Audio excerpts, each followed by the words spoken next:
to the president of this session, who is Professor Gori. So, should I continue in English or in French, maybe? In French. Comme il y a peut-être une majorité de francophones dans la salle, alors je vais commencer en français. Et c'est un plaisir de donner la parole au professeur Père Philippe Luisier du Pontificio Istituto Orientale, professeur de copte, qui nous parlera a propos della prima documentazione scritta in bohairico, traduzioni bibliche, testi liturgici, iscrizioni. Je vous en prie. Merci, grazie. Allora parlerò in italiano, che ho fatto correggere. Nel 1931 lui, Théophile Lefort, scriveva nella conclusione di un articolo intitolato L'abitariamente littérature bohairique, cito, l'Égypte avait une littérature chrétienne florissante avant le Moyen-Âge. Seulement, cette littérature était en saïdique, seul dialecte littéraire de toute l'Égypte, jusqu'à la mainmise de l'arabe.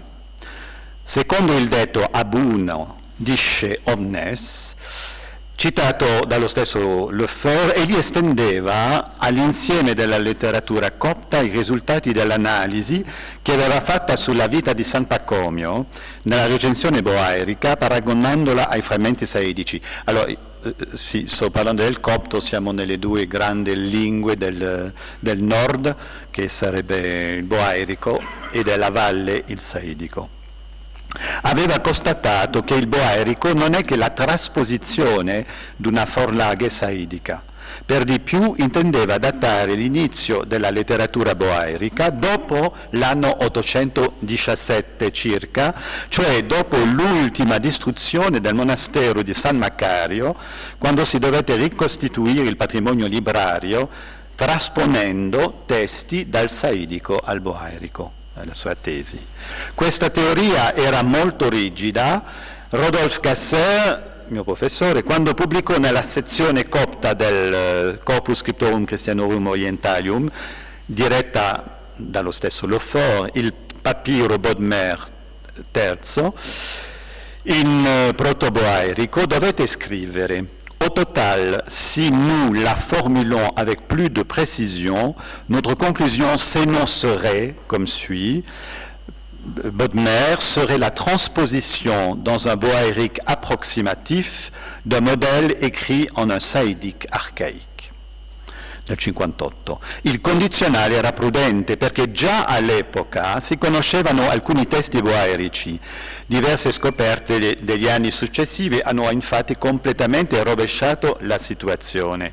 Propongo in questo contributo un elenco che, senza pretendere di essere esaustivo, vuol dare una panoramica di quanto sappiamo finora della letteratura bohairica prima della data fatidica per Lefort del 817. Alla lista dei tre soggetti indicati nel nostro sottotitolo, traduzione biblica e testi liturgici, iscrizioni, se ne aggiungeranno altri. Inoltre non ci occuperemo in questa sede dello stato della lingua dei documenti, se appartengono al bohairico B4 o B74 o B5, secondo la nomenclatura del Gasser. Rimandiamo ad altri più competenti questo tipo di analisi. Traduzioni bibliche. Prima del Bodmer 3 con Giovanni, quasi completo, e Genesi 1, 4, 2, Elinor Mallet Hasselman aveva, non so come si pronuncia in inglese, aveva pubblicato nel 1947 la prima frase di Giobbe, nonché alcuni versetti del primo capitolo dei Romani, dalle lettere ai Romani, trascritti in un papiro scolastico proveniente da Philadelphia, nel Fayum, e conservato all'Università del Michigan. Questo frammento viene datato al IV secolo, forse verso l'inizio del secolo addirittura. Più tardi, nel 1974, Hans Quecke ha fatto conoscere le pagine conservate di un codice papiraceo di piccolo formato che fa parte della collezione dell'Università di Heidelberg e contiene alcuni versetti di Giacomo. L'editore, con la solita sua prudenza, non data il frammento, però dice che la scrittura è relative alt. Infine, nel 1992, Rodolphe Casser, Hans Quecker e Nathalie Bosson hanno pubblicato il secondo capitolo di Ageo dal papiro Vaticano Copto 9, un codice dei piccoli profeti risalente al IV secolo. A noi importa sapere se questi 4 testimoni hanno a che fare con la versione boerica della Bibbia attestata nei codici medievali, oppure no, e quali rapporti essi abbiano con la versione saidica. La scelta delle parole nella prima frase di Giobbe, del papiro di Ann Arbor, corrisponde esattamente ai testi boerici della recensione d'età classica e si discosta parimenti ad essi dal saidico traducendo il greco amemptos con at-araki, allorché il saidico lo rende con sotep, un termine più vicino alla parafrasi che non ha una traduzione vera e propria. In Romani 1,4 si legge uno Spirito Santo in questo testo di boerico antico, come in tutta la tradizione boerica, contrariamente al saidico che traduce il greco katap pneuma hagiosunes. Per noi questi 2 esempi sono già sufficienti per offrire una prova della continuità della tradizione boerica fin dai primi testimoni che abbiamo. Le nostre analisi delle citazioni dell'Antico Testamento nei Vangeli hanno portato allo stesso risultato anche per il papiro Bodmer III e papiro Vaticano Copto 9. Certo ci sono notevoli differenze, tuttavia esse possono essere spiegate dal fenomeno della revisione, ben attestato per alcune versioni saidiche e che abbiamo analizzato altrove. Già Hans Quecker scriveva che se consideriamo nel 74 il testimone di Heidelberg come antenato della versione boerica medievale, lui non faceva volentieri, era ancora sottomesso un po' all'idea del Le Fort. Ciò è possibile solo se ammettiamo che il testo sia stato sottomesso a una drastica revisione, Einschneidende Revision. E perché no? Le iscrizioni dei Kelia contengono molte allusioni bibliche, addirittura versetti copiati in greco e in copto boerico, quindi abbiamo il greco e il boerico nella stessa iscrizione, con il primo versetto del Salmo 45. Una lista frammentaria degli Apostoli segue Matteo 10, 2, 4 con alcune varianti nei confronti del boerico, ma il testimone più interessante è uno stracon datato al VI secolo che contiene Salmo 9, 18 a 20, frammentario, ma quanto si può leggere corrisponde esattamente al testo boerico dei manoscritti medievali. Non c'è un abisso tra i 2. Liturgia. Beato colui che è santo nel suo cuore, nella partecipazione ai santi misteri.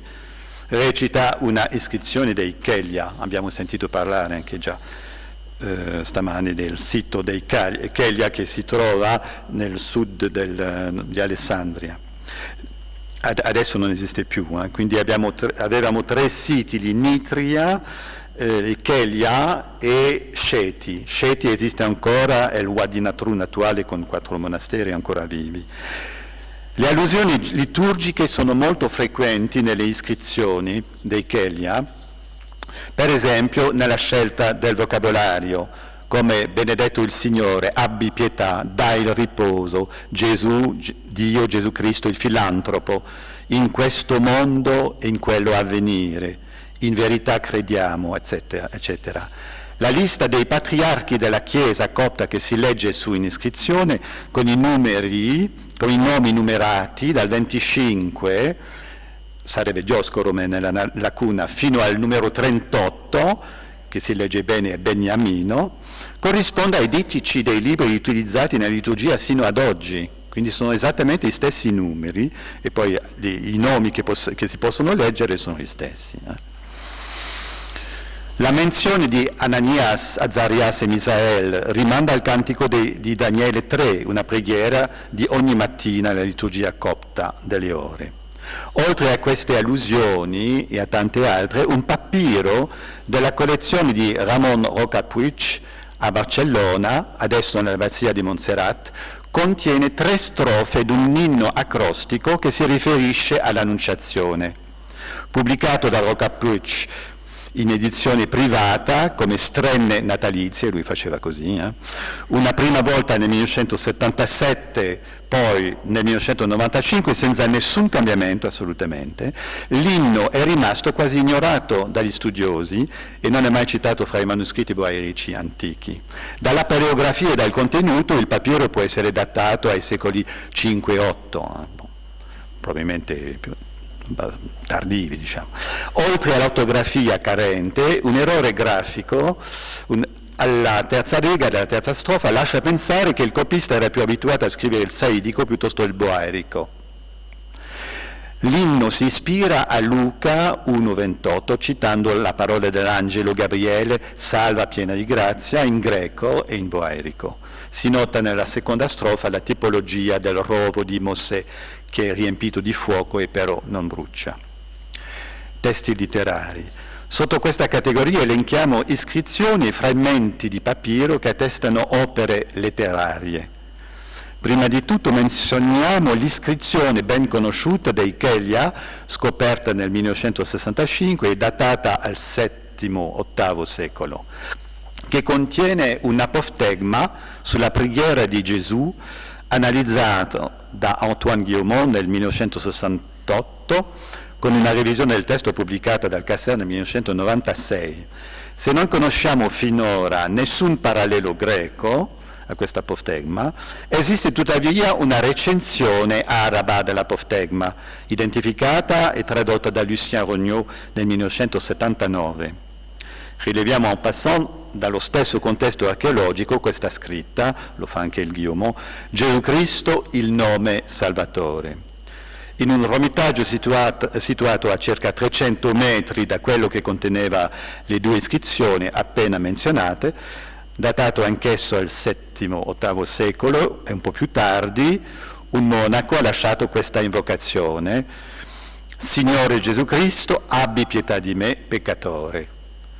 Antoine Guillaumont e Lucien Rognot sarebbero stati felicissimi di conoscere l'iscrizione che dà la formula esplicita della preghiera di Gesù ispirata a Luca 18,13, la grande preghiera anche dei Zicasti che ha tanto successo anche in Russia. Signore Gesù Cristo, abbi pietà di me peccatore, l'abbiamo su un'iscrizione. Sembra pure la citazione di un apoftegma, però non abbiamo trovato nessuna corrispondenza esatta, l'iscrizione che dice prega, siediti un po', medita un po', di Dio perdona il fratello.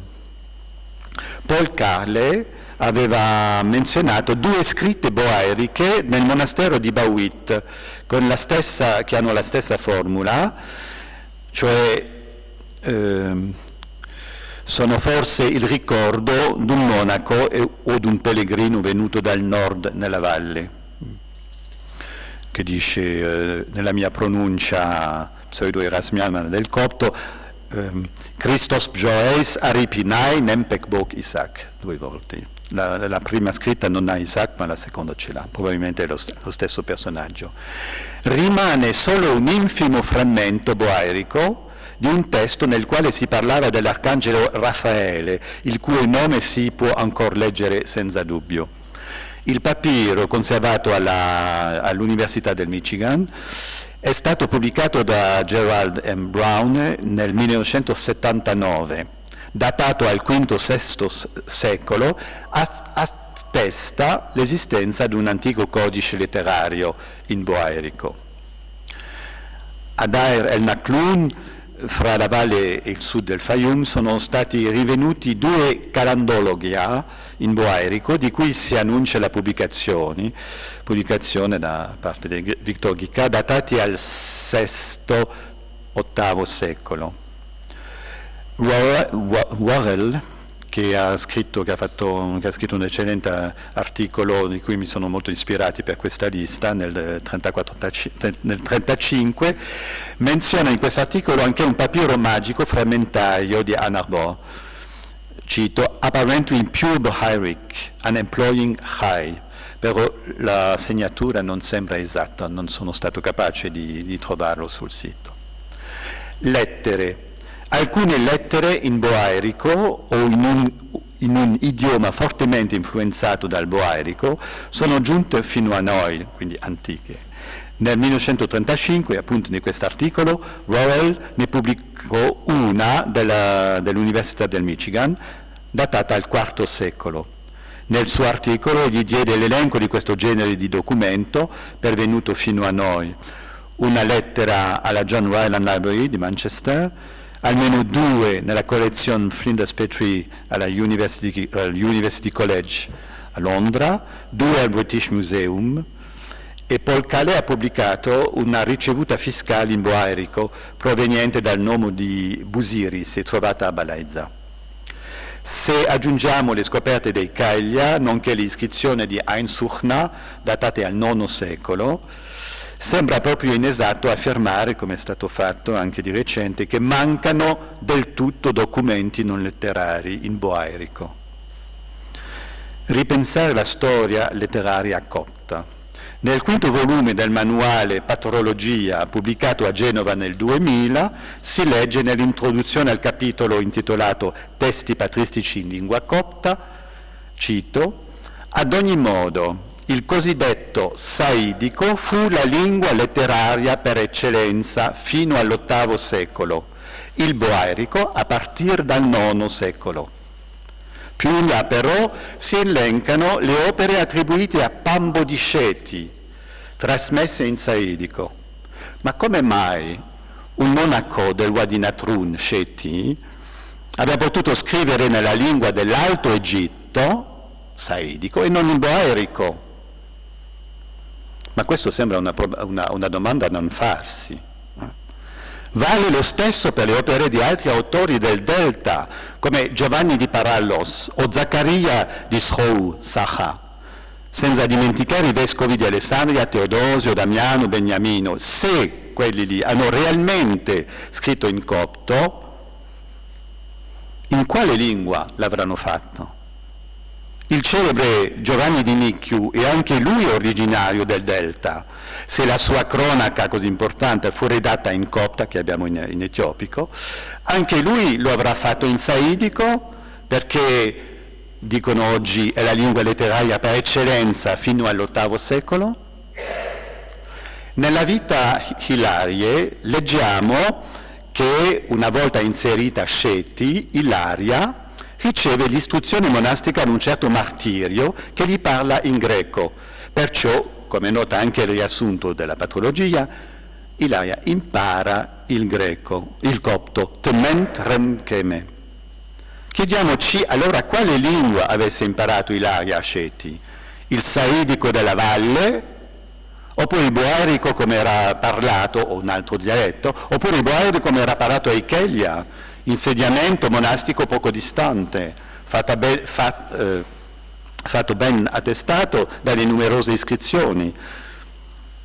Siamo all'epoca di Zenone, quindi le prime iscrizioni di Chelia in boerico sono più o meno in quell'epoca. La risposta per me sembra ovvia. Al vescovo Serapione di Tmuis, amico di Atanasio, è attribuito un insieme di preghiere, fra le quali una parla di interpreti, Hermeneis.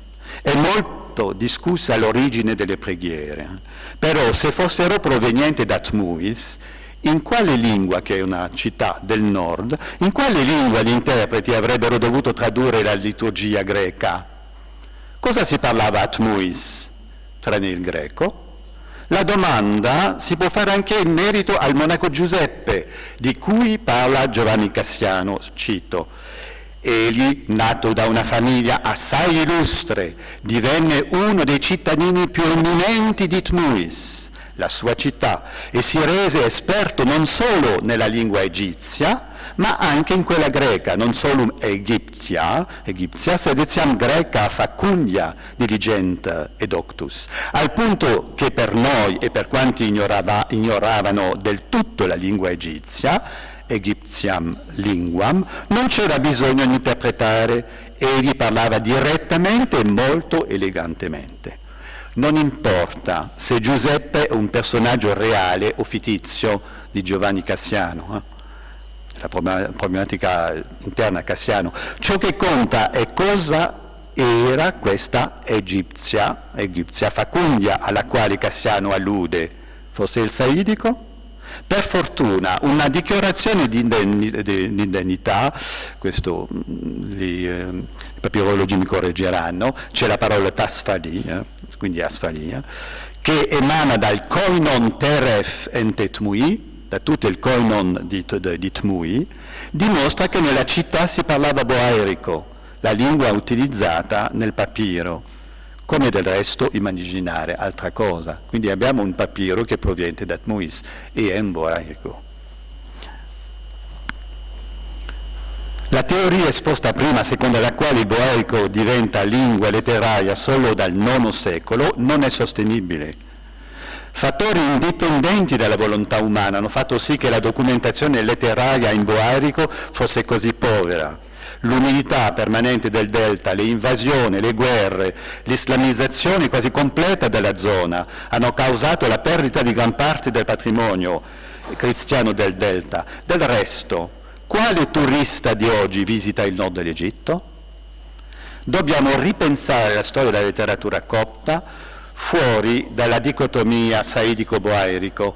Come per le traduzioni bibliche, dobbiamo considerare ogni testimone per quanto vale, senza disprezzare la recensione boaerica di uno scritto con il pretesto che sarebbe più tardiva della recensione saidica, quando possediamo tutte e due. La vita discenuta attribuita a Besa ci è giunta nella recensione boaerica, ma chi può immaginare che non ne esisteva una in saidico nel monastero bianco? L'ammonimento dell'Euphor. Non si deve nemmeno abbandonare totalmente la teoria dell'Euphor, il suo ammonimento rimane valido. È sempre possibile che una recensione boaerica sia semplicemente la trasposizione di una recensione saidica. Sembra proprio essere il caso dell'omelia sul Salmo 6 di Anastasio il Sinaita, perché un errore nella traduzione boaerica si spiega unicamente se mettiamo una forlaghe in saidico e non in greco. Insistiamo ancora una volta, se abbiamo diverse recensioni di un testo copto in diversi idiomi, per esempio in saidico e in boaerico, lo dobbiamo considerare con la stessa attenzione, senza pregiudizi, prendendole come testimoni della tradizione testuale, senza qualificare, come si è fatto troppo spesso, la recensione boaerica di tardiva e quindi meno importante. Non lo possiamo dire prima di averla studiata, perché la data dei testimoni non dice nulla della data di composizione di un testo, come sappiamo bene. Troviamo pure casi in senso contrario, cioè abbiamo testimoni saidici che sembrano proprio derivati da testi boaerici. Il sospetto emerge spesso quando si considerano i testi della biblioteca del convento di San Michele a Hamuli, oggi nella Pierpont Morgan Library di New York, nei quali si possono constatare numerose tracce di fayumico, cosa normale visto che sia il monastero sia il famoso scrittorio di Tuton-Tep Tunis, spesso menzionato nei colofoni, erano nel Fayum. È solo un caso, ci chiediamo, se la recensione del monastero bianco di un'omelia attribuita a Atanasio menziona il nome del ricco nella parabola di Luca 6, 19, 31 il saidico, cioè Ninive, allorché la recensione di Hamuli contiene un altro testo. I testi liturgici sono di particolare interesse e pensiamo che l'antifonario contenuto nel manoscritto Morgan 575, datato al 983, può risultare dalla trasposizione di testi boaerici, almeno per alcune parti. L'espressione hi shenufe, dare buona notizia, attestata da due brani, non è saidica, bensì boaerica, e il secondo brano dove si trova hi shenufe cita Isaia 49, incominciando con Moshenak, che corrisponde alla versione boerica Mashenak, allora che il saidico è il verbo aleechai. È come se il testo mescolasse la recensione boerica di Isaia con la saidica, facendo un parziale lavoro di trasposizione.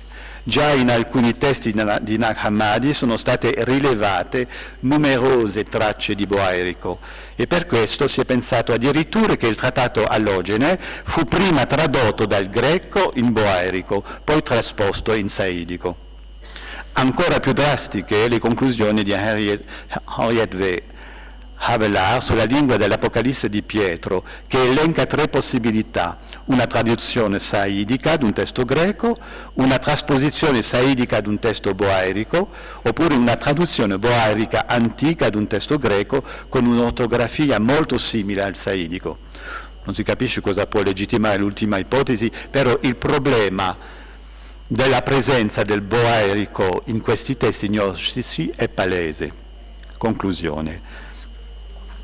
Da questa esposizione risulta un quadro che non si può tralasciare di prendere in considerazione sulla base di posizioni a prioristiche ormai superate.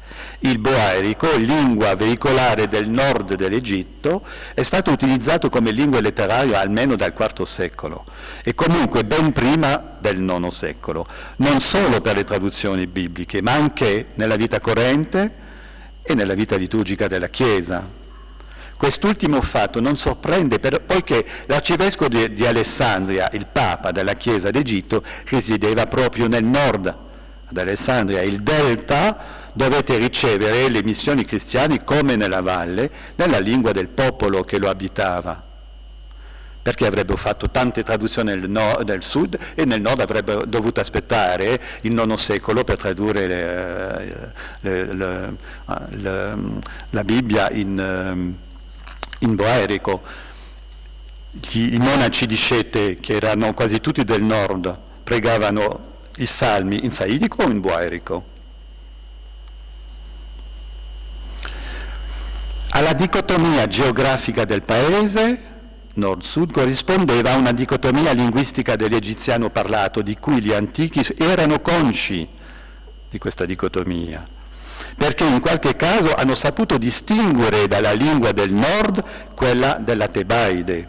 Ad esempio, il vescovo Ammon, nella sua lettera sui Pacomiani, menziona esplicitamente Ten Thebaion Glottan, la lingua dei Tebani, o direi la lingua della Tebaide, cioè nell'espressione arabo medievale che abbiamo ereditato nomina il saidico, la Tebaide, che è lo Said, in opposizione al boerico, che del nord, lui era del nord. Cerchiamo di non essere meno sottili di un autore della seconda metà del IV secolo. Grazie.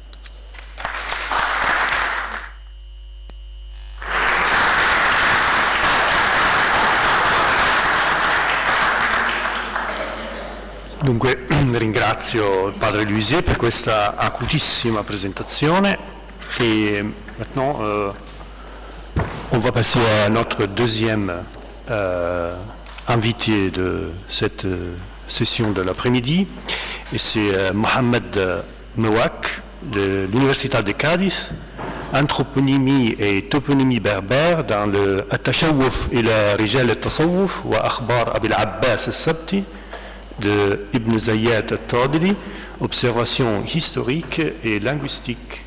Merci, Monsieur le Président.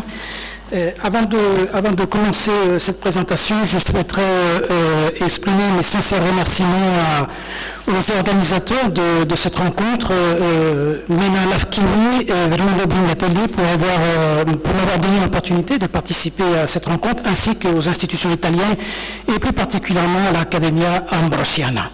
Je voudrais dire tout de suite que cette présentation est une présentation vue selon une perspective historique, puisque je prétends faire de l'histoire et je le fais donc avec une tentative de sensibilité historique.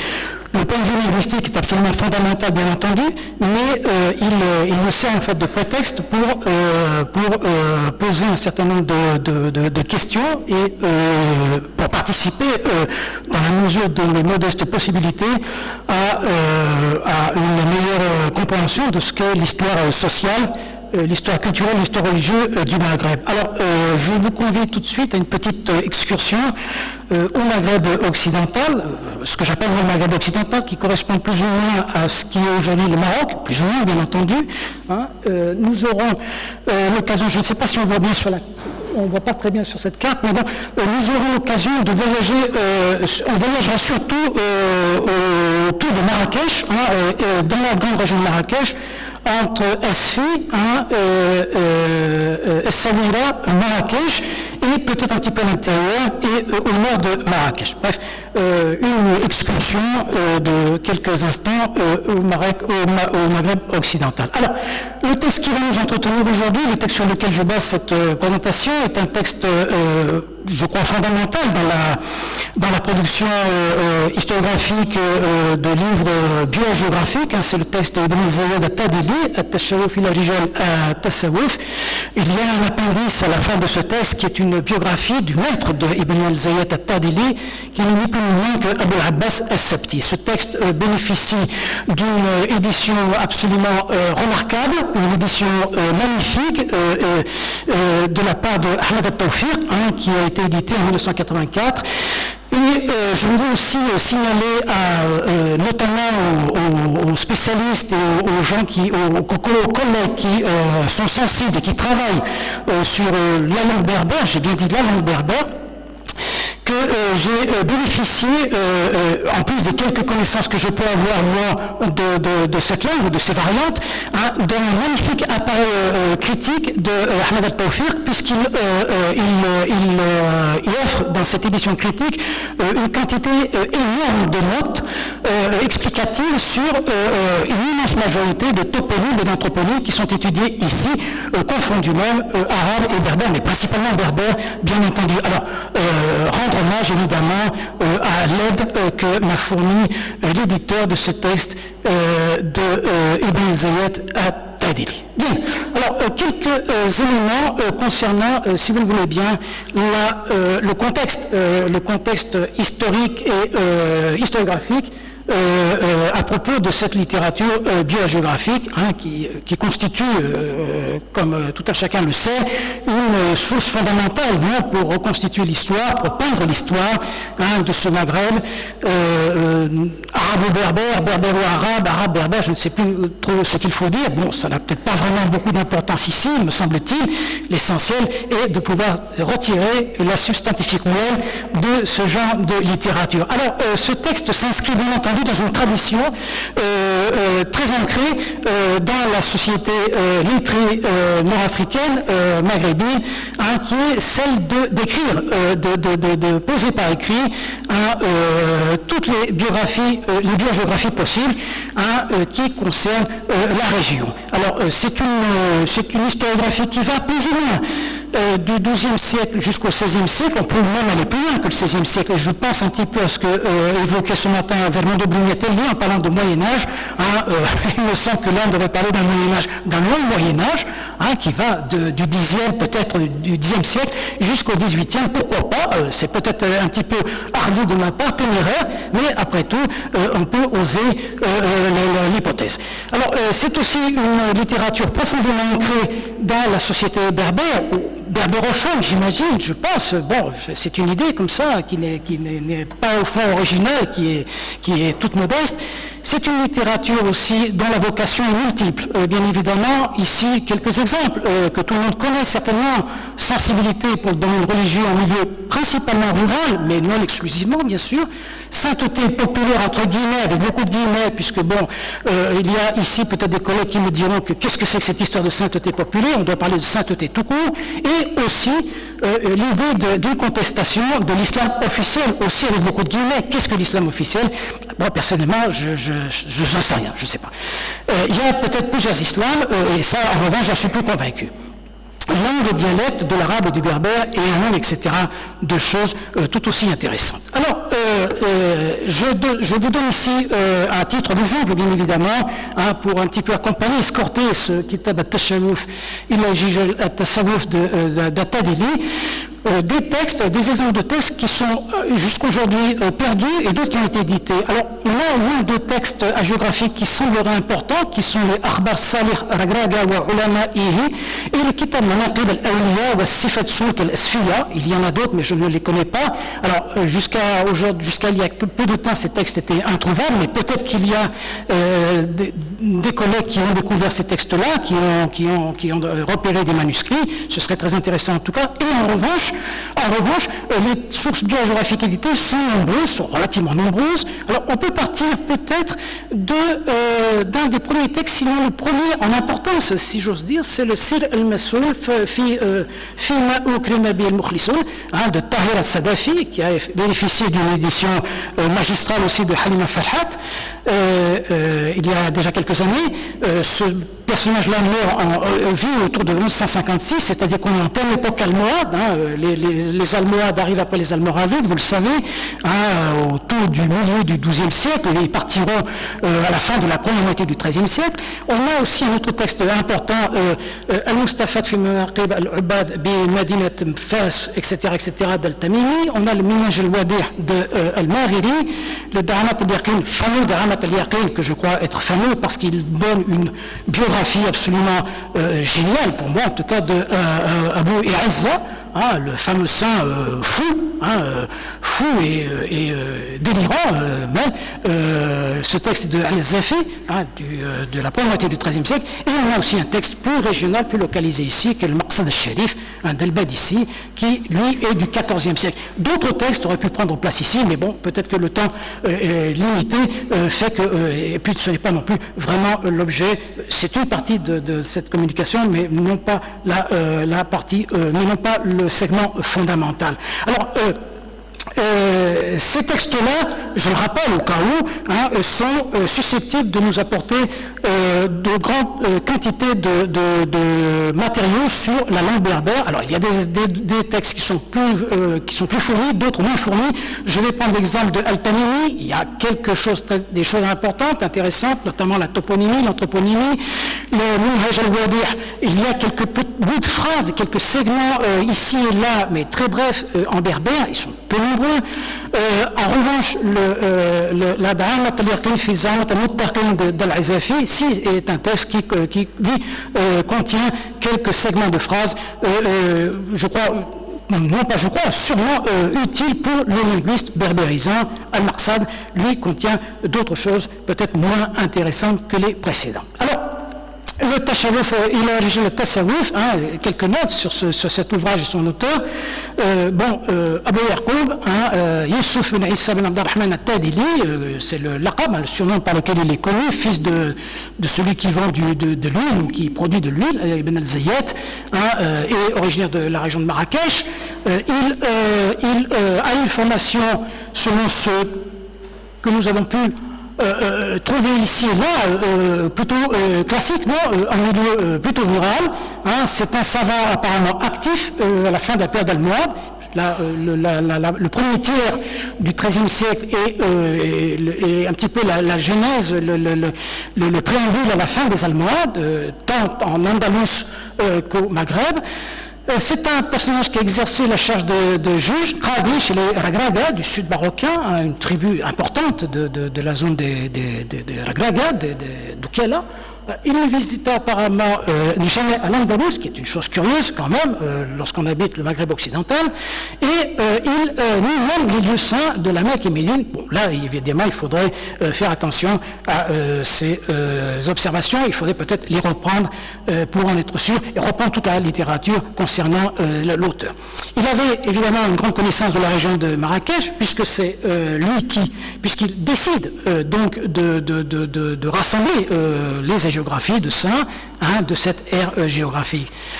Son texte, parce qu'il le dit à un moment donné, le texte est composé autour de l'année 1220-1221, il contient 277 biographies de saints, wali, awliya au pluriel, qui vécurent donc dans la région de Marrakech, et d'autres originaires de Ceuta, Fès, Tlemcen, Bougie, Kirouan, etc. Les principaux objectifs de l'ouvrage sont un petit peu en harmonie, en symbiose avec ce que nous avons dit, ce que j'ai dit un petit peu au début, c'est-à-dire qu'il tente, lui, de démontrer la persistance de la sainteté, de dire que la sainteté est là, qu'elle a une importance, tant d'un point de vue religieux, culturel, mais aussi social, et bien entendu politique, puisque, vous le savez probablement, bon nombre de saints ont parfois été en conflit avec les autorités locales, régionales et même au niveau impérial. Je pense notamment à tous ces conflits qu'il y a eu entre les Almohades et certains saints qui étaient ici et là, tous azimuts, prônant ou préconisant la pratique d'un islam qu'on appellera alternatif, pour ne pas dire populaire ou non officiel. Alors là aussi, il faut aussi bien évidemment ne pas oublier de signaler qu'il tente aussi, l'auteur Ibn al-Zayyat al-Tadili, de récupérer de l'oubli ces biographies de saints de la région de Marrakech à un moment où effectivement la sainteté est en recul. Il y a là encore quelques éléments très intéressants dans cet ouvrage qui font que le pouvoir est vigilant, le pouvoir contrôle, le pouvoir essaie d'intervenir, mais parfois avec des résultats difficiles, intervenir et contrôler cet islam qui lui échappe finalement à cette époque-là. Ce n'est pas une caractéristique propre du Maghreb. On a des cas très intéressants en Orient, en Égypte, mais au Maghreb, il est vrai que les choses sont peut-être plus aiguës, peut-être plus importantes. Alors, il y a aussi une chose qui, à mon avis, est intéressante, une des caractéristiques de ce que contient le Tashawuf ila Rijal al-Tasawuf, ce sont les caractérisations, comme on dirait peut-être, entre guillemets, des personnages, des biographies de saints. Et là, ils sont blancs et noirs, ils sont lettrés, analphabètes, ce sont des femmes, des esclaves, ce sont des personnes, finalement, des individus qui répondent à des noms parfois singuliers, mais toujours en accord, me semble-t-il, avec leurs conditions humaines et sociales. On a quelques caractérisations qui sont vraiment curieuses et singulières.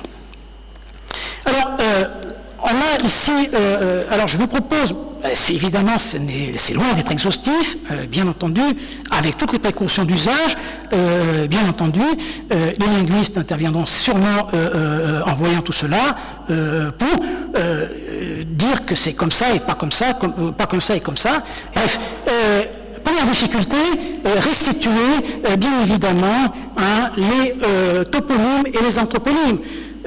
On aurait aimé, mais c'est un gros travail, bien sûr, et j'en suis bien évidemment incapable, et je n'ai pas toutes les compétences nécessaires, bien entendu, revoir tous les manuscrits qui servirent à l'édition du Tashawuf ila Rijal al-Tasawuf. Je compte bien évidemment sur l'excellente édition de Ahmed Tawfiq, qui ici nous donne un certain nombre d'anthroponymes vocalisés. Bon, les vocalisations sont ce qu'elles sont.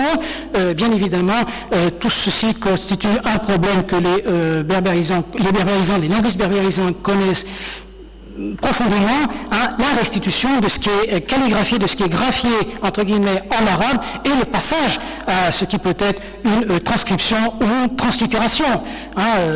Tout cela, je le répète, j'insiste peut-être lourdement, peut être sujet à discussion, et sujet à discussion, et critique, doit être maintenu, doit être abandonné, doit être repris, bien entendu. Il y a là des éléments qui ne le laisseront certainement pas insensibles à mes collègues linguistes berbérisants. Alors, on a là une série de noms, ce sont les shohra, les noms par lesquels une personne est le plus connue, commençant pratiquement systématiquement par Ibn, fils de, et on a ensuite la formule en berbère. On a par exemple Ibn Wakris, on a Ibn Meksout ou Meksout, on a Ibn Walwul, on a Ibn Idresan, on a Ibn Yemsil, Iskin ou Yiskin, etc., etc. Je ne vais pas vous embarrasser trop longtemps avec cette première partie. un deuxième groupe de matériaux, c'est petit, non, vous voyez, non, c'est suffisamment, hein? Oui. Qui sont ici des chouhra et des kounia hybrides, ce que j'appelle hybrides. Alors, bien évidemment, je peux peut-être me tromper, hein, berbère arabe, avec donc l'attaque, si j'ose dire, de la chouhra par ibn, fils de, hein, et puis le nom berbère qui répond ici, hein, en tout cas, dans certains cas, à un processus que j'appelle, moi, me semble-t-il, de berbérisation, puisqu'on a ici hein, si je ne suis pas complètement, si je ne suis pas encore hors jeu, hein, les deux premiers proviennent vraisemblablement de Moumin, en tout cas, ont à voir probablement avec Moumin. Hein. Le troisième terme, Wandalous, bon, là, on peut toujours discuter. Le quatrième, Tahmiset, bon, là, c'est pareil. Quant au dernier de la première liste, c'est j'y ai vu là une espèce de mélange, hein, entre le nom entre la Kounia, hein, Abou, l'attaque, ici, Abou, et là, Bart, Yel-Liltan, bon. Là encore, je ne prétends pas donner ici une vocalisation parfaite. Bien entendu, tout ceci est sujet à discussion. Le berbère en début de Nasab, hein, inséré juste après la Kounia arabe et en tant que sobriquet. Alors nous avons Tunfit, hein, qui apparaît comme ça. Nous avons ensuite le fameux Jeldas, Jeldassan, hein, Jeldasn. Nous avons un peu Wissinan, hein, nous avons ensuite Ilesif, hein, bon, avec toutes les précautions d'usage bien sûr, et nous avons le dernier cas, hein, de Amstout, hein, celui qui est pas très bien, qui va pas très bien, hein, un petit peu déboussolé, peut-être un équivalent de Bahlol ou Mahboul, je ne sais pas, hein, il faudrait voir là encore. Je sais que dans le dialecte arabe des Juifs de Fès ou de Rabat, je ne sais plus, on a un Msette, quelque chose comme ça, je crois, qui reprend le Amstout, en tout cas. Bon, je ne l'ai pas trouvé moi tout seul, c'est un collègue feu Simon Lévy qui me l'avait suggéré. Simon Lévy qui a beaucoup travaillé sur les dialectes arabes de communautés juives de Fès notamment et de Rabat, au Maroc, bien sûr. Nous avons un autre chapitre sur les kounia ou surnoms composés et non composés. Alors, Abou Weljout, hein, nous avons ensuite Abou Wazgid ou la Wazjij, Abou Tounart, fameux aussi, hein, Abou Ouzagar. Nous avons ensuite Ouazan, hein, je repense à ce qui avait été dit ce matin à propos de Wabou, hein, en marge de la communication de Vermondo Brunatelli. Et nous avons, j'ai relevé un petit peu au hasard, non, mais à titre indicatif, trois nisba, hein, Al-Mastasi, Al-Rafjouni, hein, Al-Yeslouti. Al-Yeslouti, son nisba, le dernier mot de cette page, qui apparaît aussi avec une voyelle longue, hein, chez Ibn Askar, dans sa Dawhat al-Nashir, hein, qui est un texte, celui-là, du XVIe siècle, Al-Yeslouti. Bon, bref, là encore, une difficulté supplémentaire dans la restitution de ce qu'est en principe le terme berbère, hein, la vocalisation, et Dieu sait que les choses sont malgré tout compliquées. Alors, une autre partie consacrée au nom de lieu, à la toponymie, au mode de peuplement, ce qui m'intéresse moi directement, si vous voulez, même si le volet linguistique est absolument fondamental et qu'il n'est pas question de le négliger, puisque c'est la base au fond, hein, et sans cela, rien ne pourrait être fait, dans mon cas en tout cas. Hein, on a des toponymes simples, bon, il y en a plusieurs évidemment, Tafarnit, Kassas, Gassas, Tahur, bon, je ne sais pas, par exemple. On a aussi quelques toponymes berbères avec des détails sur les types de peuplement. Et c'est là où je crois les choses peuvent être utiles, en tout cas très utiles pour les historiens qui travaillent sur les modes de peuplement, sur les espaces de peuplement, sur les terroirs finalement, hein, sur cette nomenclature qui habite, hein, toute l'histoire du Maghreb, d'un bout à l'autre, du Moyen-Âge et au-delà, bien évidemment, du Moyen-Âge. On a par exemple Talrat, hein, qui fait partie des Beled de la région, de la contrée de Ragraga. On a Tajnid, hein, qui fait aussi partie de la région de Tedla. Hein, Iriyur, hein, qui est un Maudéa, c'est-à-dire un lieu. Bon, c'est un nom Maudéa qui n'a pas grande vocation sémantique, il est difficile à rendre toujours, bien sûr.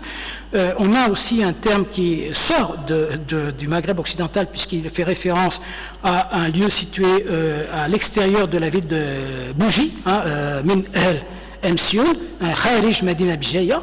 Et on a un autre texte qui est un ribat. Il y en a plusieurs qui sont mentionnés dans le kitab, dans le Tashawuf il-Arjin al-Tasawuf, le ribat Tanut an-Tahir. Bon, la structure est là clairement berbère pour les deux premiers termes, il n'y a pas ici de doute, me semble-t-il.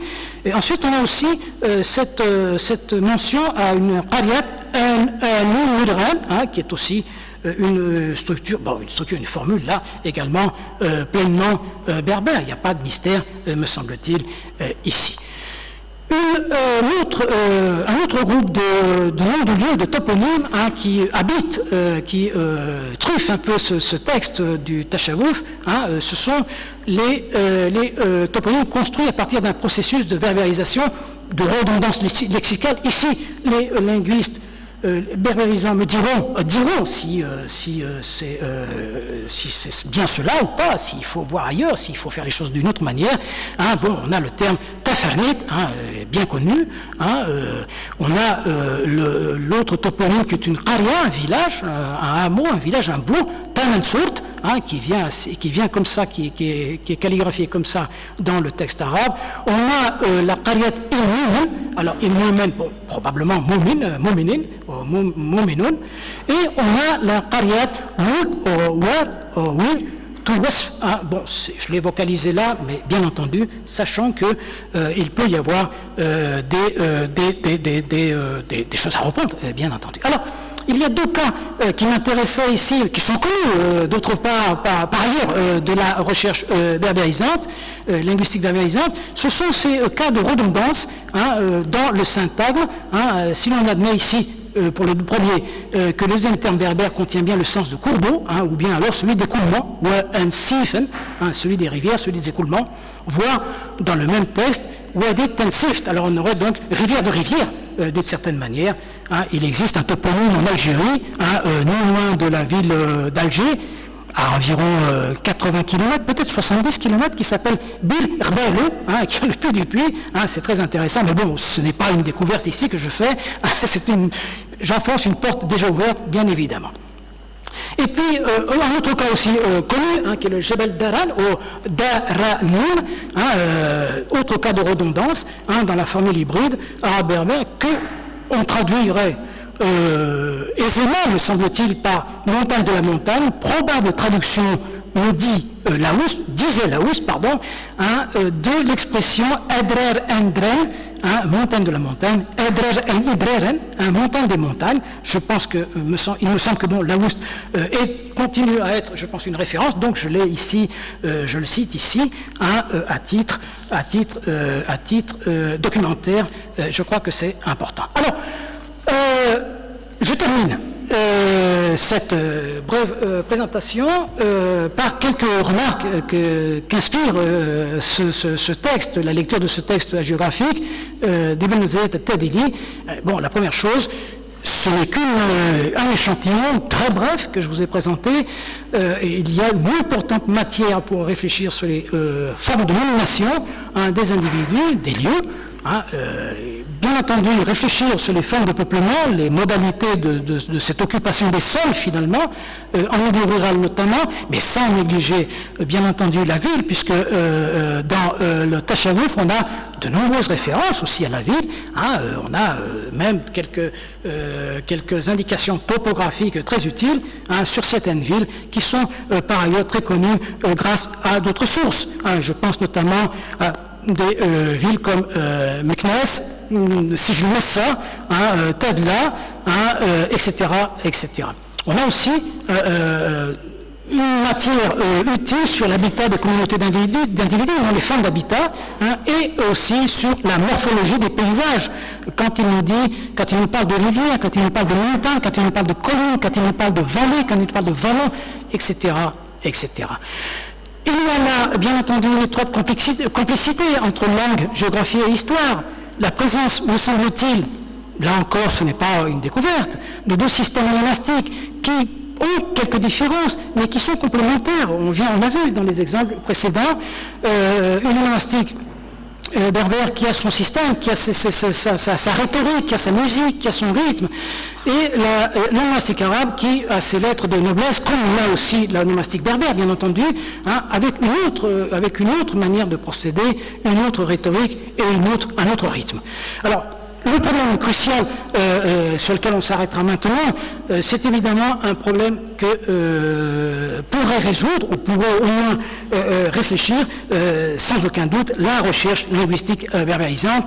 C'est la question de la graphie, l'écriture et vocalisation des éléments onomastiques. Anthroponymie, toponymie confondue, bien entendu. Alors, à la lumière de la linguistique berbère, là aussi, il est utile de pointer, de mettre en relief un certain nombre de questions, de problèmes sérieux qui sont posés non, par ces textes-là, ces textes qu'on appellera textes médiévaux, la morphologie, la graphie, des anthroponymes et toponymes, gémination des consonnes, notation des voyelles, question de la diphtongaison, hybridation lexicale, redondance lexicale, etc., etc. Tout en sachant et tout en prenant en compte un fait fondamental, un fait évident, un fait crucial, qui est que l'arabe ne peut pas restituer, avec le système consonantique et vocalique qu'il a, phonologique vocalique qu'il a, les réalisations vocales, les réalisations consonantique même du berbère. Donc il y a ici un décalage entre ce que est le berbère, le toponyme berbère ou le nom berbère et comment le texte arabe a restitué en principe le toponyme ou l'anthroponyme. Et là, bien évidemment, il y a vraiment un gros travail à faire. Bien évidemment. Et bien sûr, ce travail-là, il serait utile, il serait intéressant de le faire à partir du réexamen des manuscrits. Réexamen des manuscrits, non pas pour embêter les éditeurs, non, bien au contraire, les éditeurs ont un grand mérite, non, de nous donner ces textes que l'on peut ensuite consulter, mais pour voir au cas où il y aurait d'autres lectures possibles, d'autres transcriptions possibles, d'autres éditions possibles de tel ou tel terme, de tel ou tel anthroponyme, de tel ou tel toponyme. Alors, des remarques ici un petit peu sans trop d'organisation pour l'instant, sur la nomenclature onomastique et les modes de désignation d'individus de lieux en berbère. Les noms de lieux, de tribus de personnes apparaissent ainsi comme une modalité de cristallisation, voire de sédimentation, etc., etc. Je n'insiste pas trop sur ce point. Un avant-dernier, une avant-dernière observation qui concerne surtout la question de si le berbère est amplement, largement diffusé dans la société, si les individus sont effectivement les individus dans des zones traditionnellement berbérophones ou berbères sont effectivement berbérophones, ou si ce n'est pas le cas, ou s'il faudrait nuancer. Ce sont des questions qui dépassent bien entendu mes compétences, qui dépassent l'entendement parfois, puisque c'est aussi un point qui est très complexe, comme vous pouvez l'imaginer, et aussi objet de débat vraiment dur, je dirais, et très intense. Deux exemples postérieurs du XVIe siècle, Ibn Mariam al-Bustan fi dhikr awliya wa ulama bil Tilimsan, texte géographique qui nous donne pas mal de choses sur le berbère, quelques petites choses sur le berbère, et celui-là surtout, Kitab al-Mu'za fi Manaqib al-Cheikh Abi Assa du XVIe siècle, qui est magnifique. Voilà. Je peux pas passer.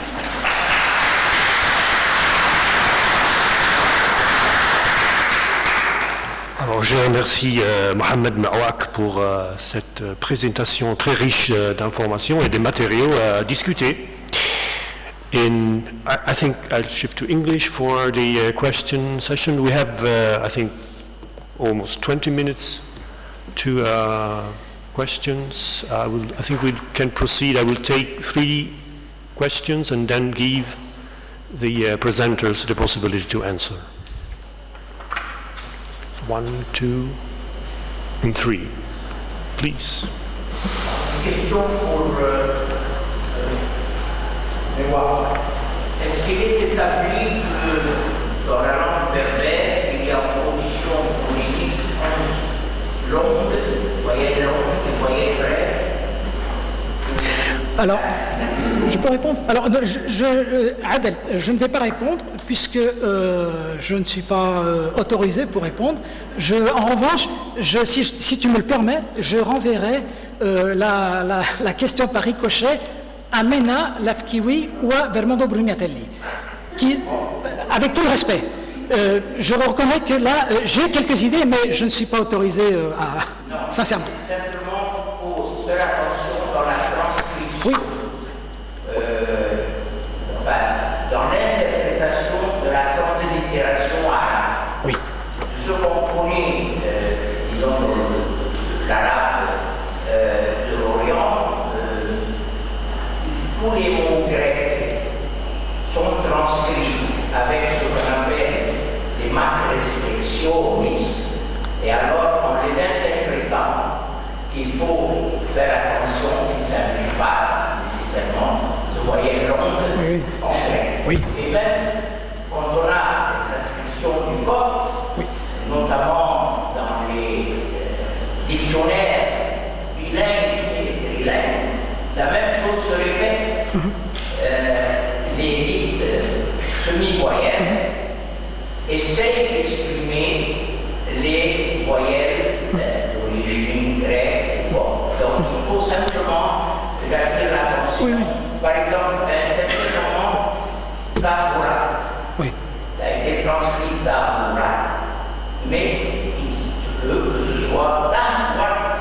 Oui, effectivement. Alors, il y a... C'est un exemple. Oui, tout à fait. Et il y a un élément fondamental que j'ai pas signalé et qui est très sérieux, qui est grave de ma part pour ne pas l'avoir signalé, c'est toute la problématique de la segmentation. La segmentation des mots, tel qu'on les rencontre dans tel ou tel texte.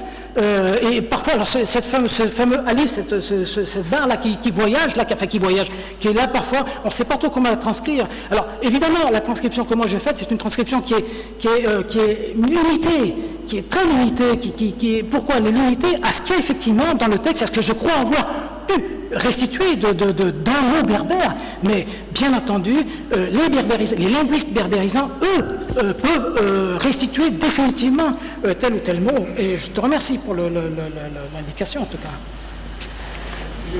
Non.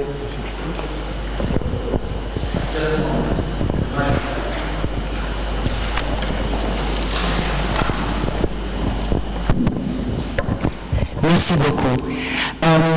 Je sais que c'est une présentation qui focalise plutôt sur la linguistique, mais en tant que littéraire, je vais vous poser une autre question, j'espère que vous voudriez bien répondre. C'est-à-dire, comment est-ce qu'on peut situer ce texte qui est cette espèce d'amalgame de berbère et d'arabe dans le contexte général de ce qui se fait du point de vue littéraire en Afrique du Nord médiévale. Dans cette période, est-ce que ce texte est particulier? Est-ce qu'il y a beaucoup de textes sur les saints, cette espèce d'hagiographie? Est-ce qu'il y a des textes créateurs? Quelle est toute la gamme, si on peut, juste brièvement, et comment situer ce texte par rapport aux autres? Merci. Bon, alors, moi, ce texte-là, je le considère comme un texte important parce qu'il arrive un petit peu à la fin d'une époque, et puis peut-être aussi pour la quantité, pour le volume de matériaux qu'il offre aux chercheurs, non notamment d'un point de vue de l'anthroponymie, de la toponymie. Les questions littéraires, les questions qui touchent à la littérature, à ce que représente ce texte d'un point de vue littéraire, ou dans une littérature qui est consacrée à la géographie, c'est bien entendu un texte qui est une espèce, je ne dirais pas que c'est la fin d'un cycle, mais c'est un texte qui est différent du premier ou des premiers textes géographiques, bien sûr, puisque la vocation de ce texte-là, entre autres choses, c'est de sortir de l'oubli, comme je l'ai signalé en début de communication, un certain nombre de saints, mais dans l'introduction du propre texte, on apprend plein de choses, bien évidemment. On n'avait pas le temps, bien sûr, de tout voir. C'est un texte qui est relativement volumineux et qui comporte un certain nombre de choses très importantes. Cela dit, c'est, d'un point de vue littéraire, bon, il est complètement centré et complètement en harmonie avec ce qu'est la littérature géographique arabo-musulmane, entre guillemets. Et là, il faudrait y consacrer là une autre communication ou une autre discussion, si vous voulez, puisque la littérature géographique est très importante. Elle ne s'arrête pas avec Ibn al-Zayyat at-Tadili, bien entendu, elle va bien au-delà. On a des textes géographiques contemporains de nos jours, là. Tout le monde, je dis pas tout le monde, mais beaucoup de lettrés, pas mal de lettrés de telle ou telle région en Afrique du Nord et en Orient pareil, écrivent une hagiographie de tel personnage. Alors ça peut être une hagiographie ou des hagiographies dans une collection dans un texte, il peut être un dictionnaire, finalement, un dictionnaire bio-hagiographique. Je ne sais pas si je réponds à votre question, mais voilà donc.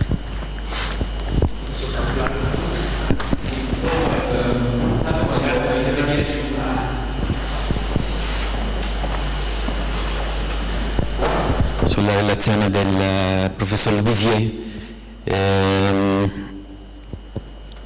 io devo dire che apprezzo tutte le motivazioni che sono state portate a favore di una permanenza attraverso le epoche, no, di un boa irico che spesso viene un po' marginalizzato all'interno dei manuali. E mi sembrava poi particolarmente forte anche le questioni non solo codicologiche ma anche la questione epigrafica di Kellia. In particolare poi mi interesserebbe sapere qualche cosa su quella preghiera di Gesù, perché io da tanti anni sto cercando di vedere anche la diffusione di questa preghiera all'interno di quel contesto. Io volevo chiedere una cosa, quando lei parlava della lettera di Ammon, no? Quindi siamo seconda metà del IV secolo, questo testo, lì mi sembra che si parli della lingua della Tebaide, no? Ci sono delle designazioni sempre in testi esterni, perché queste sono cose molto utili, no? Della lingua del nord, cioè da cui si capisca che che l'autore è cosciente di una diversità delle due cose. Mi interessa saperlo sia in ambito greco-romano, sia anche poi posteriormente in ambito copto e poi arabo. Grazie. Allora, il copto in generale, quando si parla del copto in greco è aegyptisti, e questo l'abbiamo questo sarebbe esattamente aegyptisti. Ci sono poche, ma ci sono 2 o 3 allusioni dove si vede bene che si dice questa è la lingua della Tebaide. Quindi noi dobbiamo sapere che quando si parla di Tebaide è la valle di oggi. Io ho fatto la scuola all'abbazia di Saint-Maurice. Sono i martiri Tebè, perché erano della Tebaide, non da Tebe o da Luxor, non so da dove, ma è la Tebaide. Allora il problema è che generalmente, e anche nel testo della lettera, lui dice aegyptisti o aegyptiache o aegyptisti, ma e lui è del nord e non sa la lingua del nord e va al sud e allora che ha parlato già della problematica con aegyptisti, in questo caso aggiunge questa. E abbiamo 2 o 3 altri casi, credo che avevo notato tutto e naturalmente mi sono dimenticato uno che non ho più recuperato, ma ci sono 2 o 3 casi nella letteratura monastica dove si parla realmente della lingua della Tebaide, quindi, e poi di aegyptisti, quindi c'è un problema, c'è la coscienza delle 2 cose, solo che penso che anche nell'antichità era un po' come oggi, Mossar è tutto l'Egitto e il Cairo.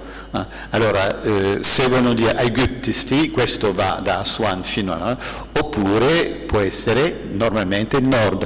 Ricordiamoci, Macario, abbiamo diversi Macari, uno è Macario alessandrino e l'altro è Macario l'egiziano perché è del delta e non della Tebaide. Questo c'è tutto uno studio che non è mai stato fatto ancora normalmente lì, perché sapevano in Egitto è fondamentale, c'è il delta e c'è la valle, c'è sempre questa realtà che abbiamo ogni tanto nei testi, un po' difficile. Naturalmente speravo trovare nella lettera proprio egiptisti e tebaisti. Credo che tebaisti esista, ma non ho più ritrovato la citazione. Ma c'era quindi questo, per non dire niente della parola dialectos, quindi la coscienza che stanno parlando una lingua locale. Così, sì. Quindi mi dispiace che sono cose così interessanti, ma io non conosco studi sull'argomento, allora che i testi li abbiamo da tanto tempo. Ma... Okay, 3 more questions. 1, 2, and 3. Okay. I will start because I was just a small one. Vous avez parlé de Mohamed. Merci beaucoup de votre présentation. C'était trop intéressante. Alors, je vais me limiter à une toute petite question informative. Vous avez parlé de l'islam alternatif. Quelle orientation? Est-ce que c'est la Qadariya, la Tijaniya, dans le livre en fait de Zayed dont vous avez parlé? Quand j'utilise la formule islam alternatif, je n'osais pas utiliser islam non officiel, islam contestataire, etc., etc. Je voulais plutôt, c'est une façon de simplifier les choses et d'un petit peu esquiver le problème, si vous voulez. Mais quand l'islam alternatif ici signifie un islam que l'État ne contrôle pas. En fait, que l'État, que les pouvoirs politiques ne contrôlent pas. Et dans ce cas-là, quel qu'il soit MENA, ça peut être un islam avec une tendance... Bon, l'islam au Maghreb, à cette époque-là, est malikite. Donc il n'y a pas de souci de ce point de vue-là. Les ibadites ont disparu, que je sache. Il n'y a pas d'autre chose, si vous voulez. Mais quand je parle d'islam alternatif, je veux dire un islam qui sera teinté aussi d'éléments non islamiques. Oui, mais au niveau du tasawwuf, au niveau de ce livre en fait, dont vous avez parlé, est-ce qu'il cadre dans la Tijaniya ou la Qadariya? Non, c'est beaucoup trop tôt. La Tijaniya, tout ça vient plus tard, me semble-t-il. Plus tard, oui. Merci.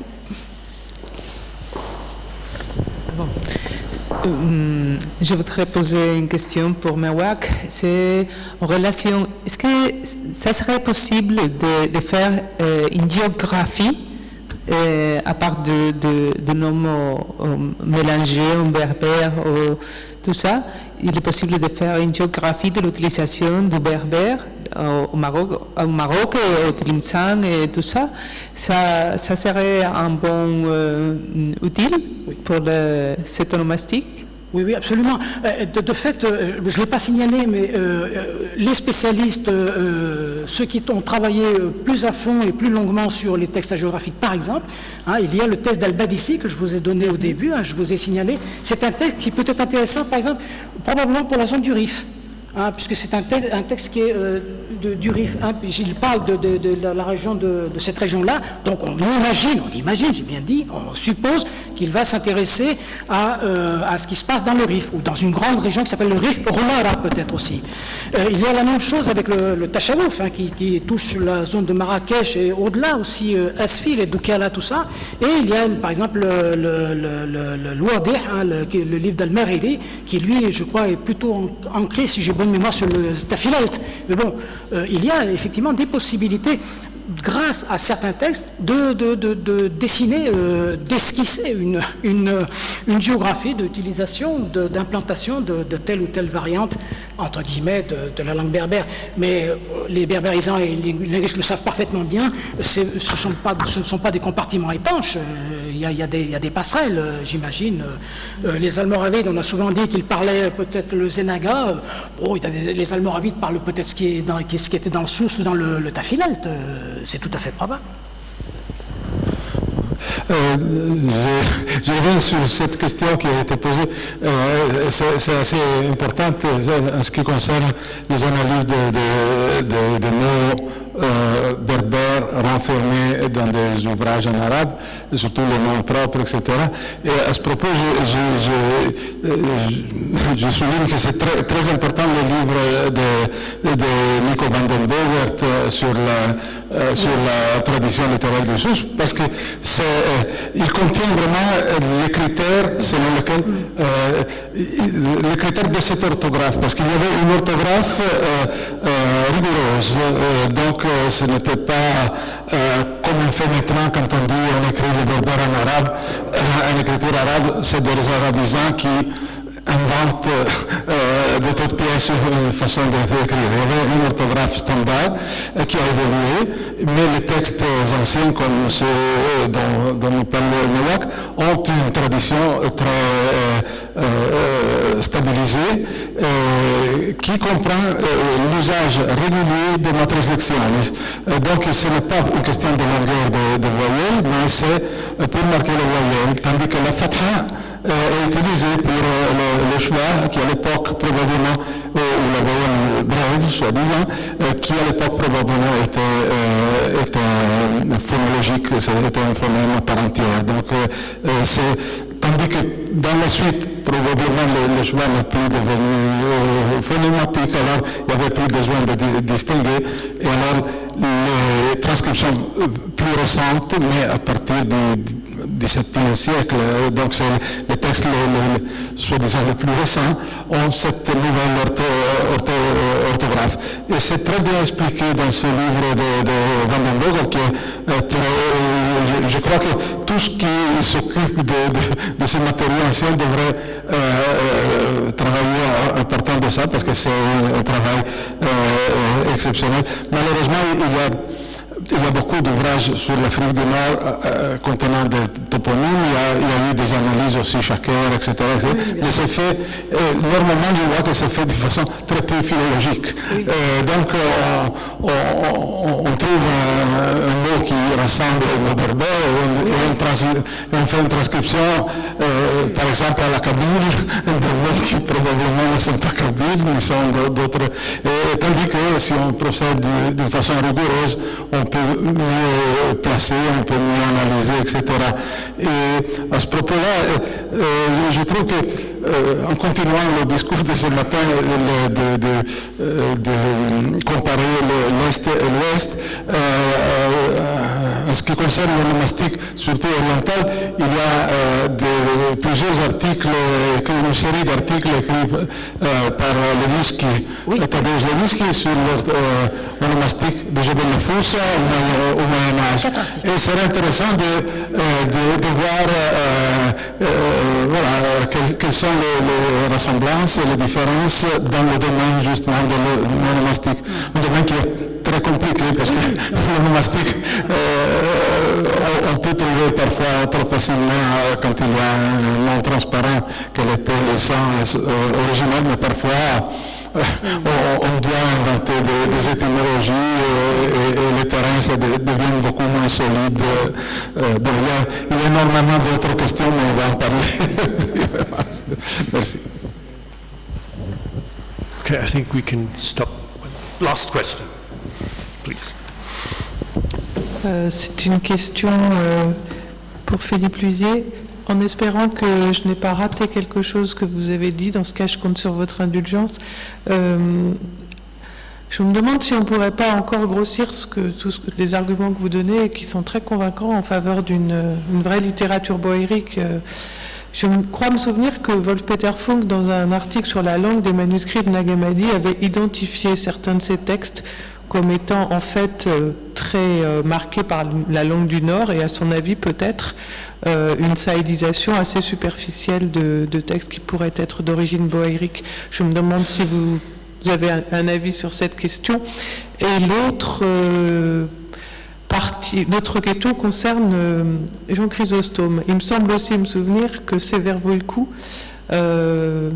dans un article sur les œuvres, sur la transmission de Chrysostome en copte, a fait une distinction entre les versions saïdiques, enfin les textes traduits en saïdique et les textes en boérique, et il me semble qu'il disait que certains textes traduits en boérique étaient manifestement des traductions anciennes et qui donc ne seraient pas passées par le saïdique et qui en plus seraient probablement de la période des premières traductions patristiques. Merci. Je ne connais pas toute la littérature secondaire, malheureusement. Maintenant, je pense que oui,